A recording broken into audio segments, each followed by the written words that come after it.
Good morning, class.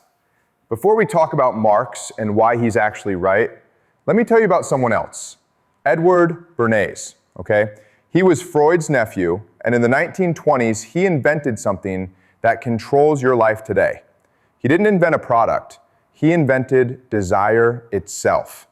He figured out how to make you want things you never knew you needed, okay? This guy literally wrote the playbook for what we're about to discuss. Now, what's amazing about Marx is that today we say he's wrong, right? Communism happened in China, but it didn't happen in the United States where Marx said it would happen first, because Germany was more industrialized than Russia or China, okay? Does that make sense? And so our society was geared towards making the lives of the middle class, the working class, better, okay? That's why you had excellent healthcare, great public schools, cheap universities, okay? So the 50s and 60s and 70s was basically the peak of society for the working class. You see, Bernays discovered something in the 1920s when he was hired by the American Tobacco Company, okay?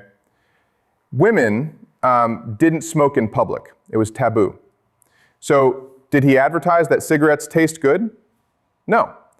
He staged an event. He hired debutantes to march in New York's Easter parade smoking what he called torches of freedom. So he connected cigarettes to women's liberation, okay? He manufactured a need that didn't exist before. Women didn't need to smoke, but suddenly they needed to smoke to be free, to be modern, to be equal. Genius, right? Okay. So in the 80s, inequality starts to explode, right? And so they're transitioning from the worker to a new organizing unit called the consumer, okay? So they needed to destroy the working class, the middle class. And the way they did it was by introducing a new concept called the consumer. But here's where it gets interesting. They didn't just create the consumer, they created something even more powerful, the lifestyle. Think about that word. Before the 1960s, it barely existed. People had lives, not lifestyles. But a lifestyle, that's something you purchase. That's your identity through consumption. This is emotional branding at work. Companies stopped selling what products do and started selling what they mean. Nike doesn't sell shoes, it sells achievement. Apple doesn't sell computers, it sells creative identity.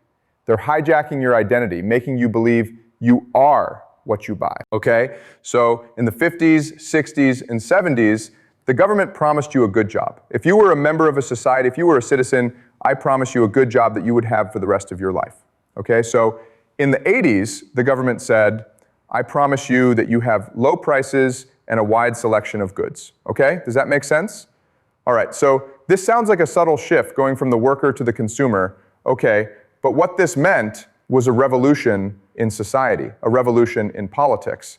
So remember that an example of the worker has to have political consciousness in order to protect his or her rights, in order to organize and unify and push for favorable political reforms. Okay, that's what the worker must do.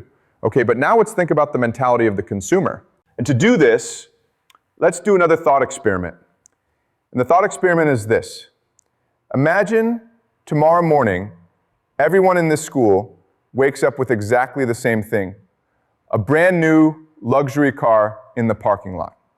Okay, not just any car. Let's say a Tesla Model S, exactly the same model, same color, same everything, worth about $100,000 US each. What happens now? Think about this carefully. What happens now? At first, you're excited, right? Wow, free Tesla, amazing. You go to the parking lot, you take pictures, you post on social media, look at my new Tesla. But then what happens when you get to the parking lot? Everyone has the same car. Suddenly, your Tesla doesn't feel so special anymore, does it? So what do? What's the first thing someone does? They modify it, right? Someone gets custom rims. Someone else gets it wrapped in a special color. Then what happens? Someone sees that and thinks, my Tesla looks basic now. So they get better modifications. Window tinting, performance upgrades, custom interior. Then someone else says, that's nothing.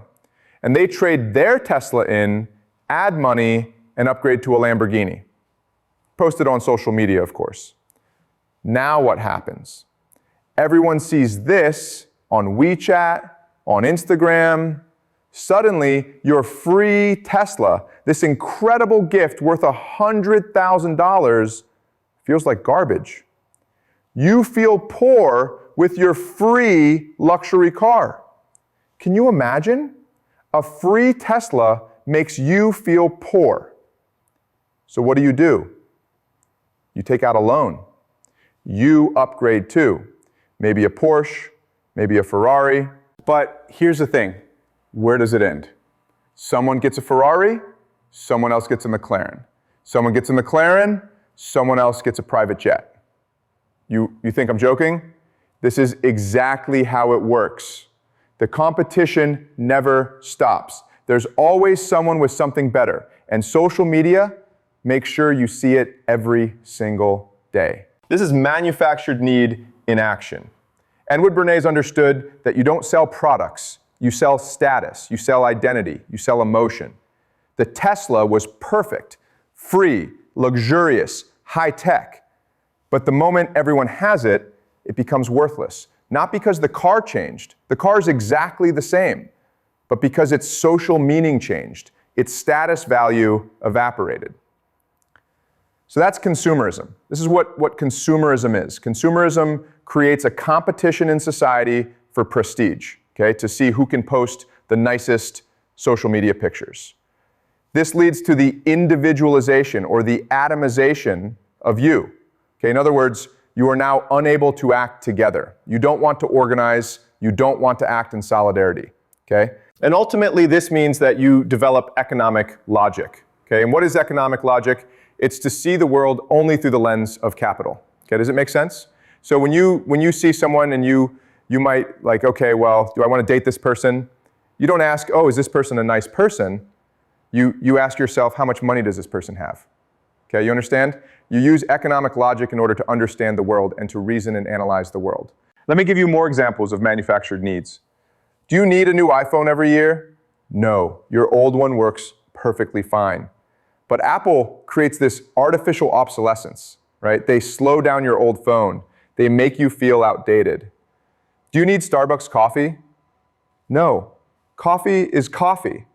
But Starbucks sells you a lifestyle, a status symbol. That cup with the logo is a signal to others about who you are. This is emotional branding. They're not selling coffee, they're selling identity. Think about fashion. Why do styles change every season? Is it because humanity suddenly discovered better ways to cover our bodies? No, it's manufactured obsolescence for clothing. They need you to feel outdated, unfashionable, inadequate. So you buy more and more and more. You're in school. Why are you in school? So you can get a good job. Why? To make money, and so you can buy things. Okay, you understand? That's how you all think. But ask yourself, who taught you to think this way? Your parents? And who taught them? This programming goes back generations now. But there are different ways to think about school, right? You're like, I'm in school to learn, to open my mind, to have an imagination, to think critically about the world, right? And that was the way we thought about school when the workers were dominant. But now that consumers are dominant, all we think about is how do I get a good job? How do I buy a bigger house? Because I want to post it on social media. Okay, so if you think about this, what this really is the perfection of slavery. Okay, does it make sense? What does this phrase mean? The perfection of slavery. Yeah. You become a slave of the money. But why is this perfect? Yes, okay. You understand? If you're a slave, you rebel, right? But you don't know you're a slave and you like this, you choose this, then you will never rebel.